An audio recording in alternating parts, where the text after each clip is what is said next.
High viewers, ఈ video చాలా ముఖ్యమైనది. ఐఎమ్ షూర్ వచ్చే 5 సంవత్సరాల వరకు ఈ వీడియో మీరు సేవ్ చేసి పెట్టుకున్నా సరే మీకు హెల్ప్ అవుతుంది.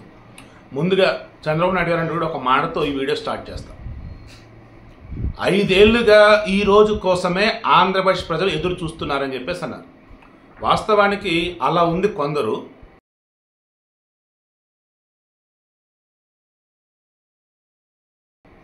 బట్ 4 సంవత్సరాలుగా కొందరు, 3 సంవత్సరాలుగా కొందరు, 2 సంవత్సరాలుగా కొందరు, సంవత్సర కాలంగా కొందరు.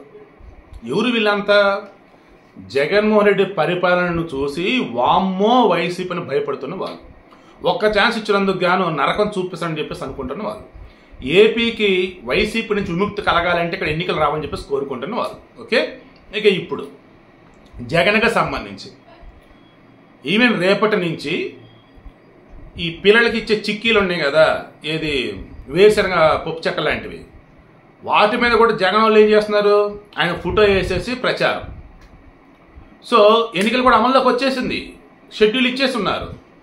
ఇప్పుడేంటి, ఏ ప్రభుత్వ ఆఫీసుల్లో కూడా వైసీపీకి సంబంధించినటువంటి జెండాలు కానీ, వాళ్ళ మంత్రులుగో లేదా జగన్కి సంబంధించినటువంటి ఫోటోలు కానీ ఎక్కడ ఏవి కనిపించకూడదు. ఇంకా అన్ని తీసి అవతల పడారు. ఎక్కడైతే ఈ గ్రామవార్డు సచివాలయాలకి జగన్మోహన్ రెడ్డి బొమ్మ ఎంటేసి ఉందో దాన్ని కూడా రేపు అడ్డు ఏదైనా తొడవాలి పెయింట్ వేసి, లేదా అన్నప్పుడు ఏదైనా క్లాత్ లాంటిది అడ్డన్నా పెట్టాలి. ఓకే, సో ఎన్నికలు కూడా అమల్లోకి వచ్చింది కాబట్టి ముందు ఒక మాట చెప్పే, యావత్తు దేశవ్యాప్తంగా ఉన్నటువంటి ఎవరైనా కానీ మీతో డబ్బులు తీసుకెళ్లేటప్పుడు 50,000కి మించి డబ్బులు కనుక ఉన్నట్టయితే ఆ డబ్బులు ఎక్కడివి, ఎందుకు తెస్తున్నారు, ఎక్కడికి తీసుకెళ్తున్నారు, దేని ద్వారా డబ్బు మీకు వచ్చింది ఏంటి, పక్కా ప్రూఫ్లు మీ దగ్గర పెట్టుకోండి. లేకపోతే అక్కడ ఉన్నటువంటి అధికారులు ఎవరైతే ఉంటారో పోలీసులు దాన్ని సీజ్ చేస్తారు. ఆ తర్వాత ఎక్కడికి తీసుకెళ్తానేటువంటి డీటెయిల్స్ మొత్తం మీకు చెప్పి మొత్తం లిస్ట్ కూడా ఇస్తారు మీకు.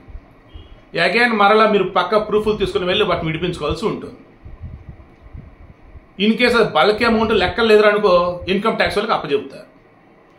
ఇంకా అది తెచ్చుకుంటే పెద్ద తలలేదు. కాబట్టి డబ్బుల విషయం జాగ్రత్తగా అయితే ఉండండి. ఓకేనా? తర్వాత ఈ ఎన్నికలు కూడా అమల్లోకి వచ్చింది కాబట్టి ఇందాక చెప్పినట్టుగా ఏదో తెలంగాణ అయినా ఏపీ అయినా త్రూఅవుట్ ఇండియా అయినా ఎక్కడైనా సరే కావచ్చు కాక అధికారంలో ఉన్న వాళ్ళు ఎవరు అయినా సరే ఇక మీదట వారి యొక్క బొమ్మలతో హడావుడి చేయటంలో ఉన్నది ఉండకూడదు. ప్రభుత్వ భవనాలను కానీ ప్రభుత్వ వాహనాలను కానీ వాళ్ళ ఎన్నికల ప్రచారానికి వాడుకోకూడదు. ముఖ్యంగా ఎవరైతే అధికారులు ఉన్నారో వారిని ట్రాన్స్ఫర్ చేయటాలు, వాళ్ళకి ప్రమోషన్లు ఇవ్వటాలు, కొత్తగా నియమించాలని అనుకోవటాలు ఇవన్నీ కూడా నడవని వేయాలంట. సో అవన్నీ ఖతం. ఇంకా ఆల్రెడీ వాలంటీర్లకు సంబంధించి చాలా క్లారిటీగా ఎలక్షన్ కమిషన్ చెప్పింది, వారినిగా ఎన్నికల విధుల్లాగా వాడుకోవద్దు, ఓటర్ స్లిప్పులు ఇచ్చేదానికి కూడా వారి దరిదాపులు కూడా రావద్దు అన్నారు. ఓకే, అయిపోయింది. ఈ జగన్మోహన్ రెడ్డి పరిపాలనగా సంబంధించి చూసుకుంటూ ఉన్నప్పుడు ఆల్మోస్ట్ టైం దగ్గర పడినట్టే లెక్క. ఏది అధికారానికి సంబంధించి ఇక మాజీ అవటానికి రెడీ అయిపోతున్నట్టే లెక్క. ఎందుకు? ప్రజలంతా కసితో ఉన్నారు. ఎంతగా అంటే ఎన్నిక ఎప్పుడు వచ్చిద్దా, ఆయన ఇన్నాళ్ళు బటన్ నొక్కుతున్నాడు కదా, మేము నొక్కుతాం ఈసారి బటను, ఈసారి నువ్వు ఇంటికి వెళ్ళాలి అన్నట్టుగా ఉన్నారు. సో ఇంకా ఈసారి జరగబోయే లోక్సభ ఎన్నికలు వచ్చేసి మొత్తం 7 ఫేజెస్లో నిర్వహించబోతా ఉన్నారు. ఓకేనా?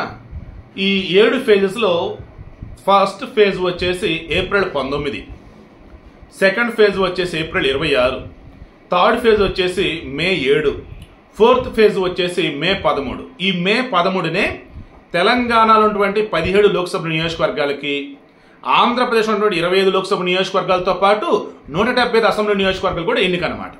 ఈసారి ఈ లోక్సభ ఎన్నికలతో పాటు AP assembly, Odisha assembly, Sikkim assembly and Arunachal Pradesh assembly ఎన్నికలు కూడా ఉన్నాయి. ఇక ఫిఫ్త్ ఫేజ్ వచ్చేసి మే 20, సిక్స్త్ ఫేజ్ వచ్చేసి మే 25, సెవెంత్ ఫేజ్ వచ్చేసి జూన్ 1. ఇక ఎన్నికల కౌంటింగ్ వచ్చేటప్పటికి జూన్ 4 అనమాట. ఓకే, ఎన్నికల కోడ్ వచ్చేసి జూన్ 6తో కంప్లీట్ అయింది. ఇక ఓవరాల్గా నియామకాలు కానీ అవన్నీ మొత్తంగా ఎలక్షన్ ఫేజ్ మొత్తం కంప్లీట్ అవడానికి జూన్ 16 డెడ్ లైన్ పెట్టుకుంది ఎన్నికల commission. So chief election commissioner ఎవరైతే రాజీవ్ కుమార్ ఆయన మెన్షన్ చేయడం జరిగింది. అండ్ మొన్ననే ఒక ఆయన రిజైన్ చేస్తుంటారు, దాంతో ఈ కొత్తగా జ్ఞానేష్ కుమార్ అండ్ సంధు అని చెప్పేసి 2 అధికారులు కూడా నియమించడం జరిగింది ఎలక్షన్ కమిషనర్లుగా. Okay, clarity. మొత్తం ఈసారి 55 లక్షల ఈవీఎంలను వాడబోతున్నారు దేశవ్యాప్తంగా జరిగే ఎన్నికలకు సంబంధించి. 1,50,00,000 మంది ఎన్నికల విధుల్లో పాల్గొనబోతా ఉన్నారు.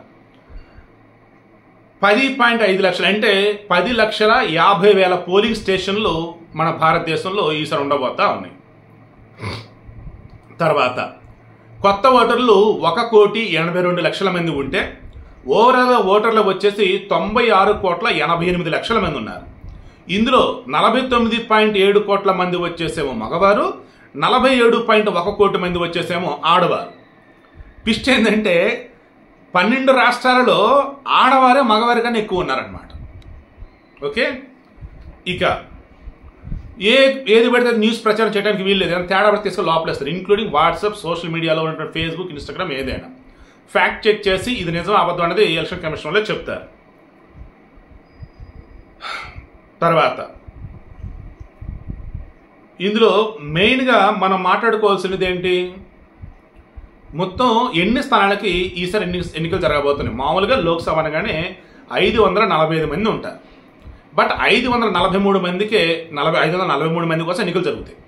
మిగతా ఇద్దరు ఉన్నారు కదా ఆంగ్లో ఇండియన్స్ అన్నట్టుగా మన రాష్ట్రపతి నామినేట్ చేస్తారు వారిద్దరిని. బట్ అవసరం నాకు తెలిసి ఇప్పటివరకు అయితే రాలేదు, మధ్యలో ఎప్పుడైనా వచ్చిందో నాకు ఐడియా లేదు. ఓకేనా, ఇక్కడ కానీ మన తెలంగాణ అసెంబ్లీలో 119 స్థానాలే ఉన్నాయి, +1 ఆంగ్లో ఇండియన్ అని చెప్పేసి ఒక అతను నియమిస్తే ఓటు నోటు కేసులో అతను ఇష్యూ అయింది, గుర్తుందా మీకు? లైక్ ఆవేలు అనుకోవచ్చు. ఇక్కడ 120 మంది లైక్ ఆవేలు ఎందుకు ఏంటన్నప్పుడు ఎమ్మెల్సీ దానికి సంబంధించి అన్నమాట. ఎందుకంటే ఎమ్మెల్యేలకు సంబంధించి అలా అయినా ఓకే, బట్ శాసన మండలి కనుక ఉండాలంటే శాసనసభల అసెంబ్లీలో ఇదిగో ఇంతమంది ఎమ్మెల్యేలు ఉండాలి. నాకు తెలిసి 120 మంది ఎమ్మెల్యేలు ఉండాలన్నమాట. సో ఇక పాయింట్కి వద్దాం. ఇప్పుడు మన భారతదేశంలో ఏవైతే ఎన్నికలు నిర్వహించబోతున్నారో దీనికి సంబంధించి అంత ఎదురు చూస్తున్నది ఏంటి, ఈసారైనా ఎన్నికలు అన్నవి సవ్యంగా జరుగుతాయా లేవా అని. ఎందుకు ఈ ఈవీఎంలను తీసుకెళ్ళిపోవటాలు, పోలింగ్ స్టేషన్ల మీద కూడా దాడులు చేయటాలు ఇవన్నీ ఉంటాయి కదా అని.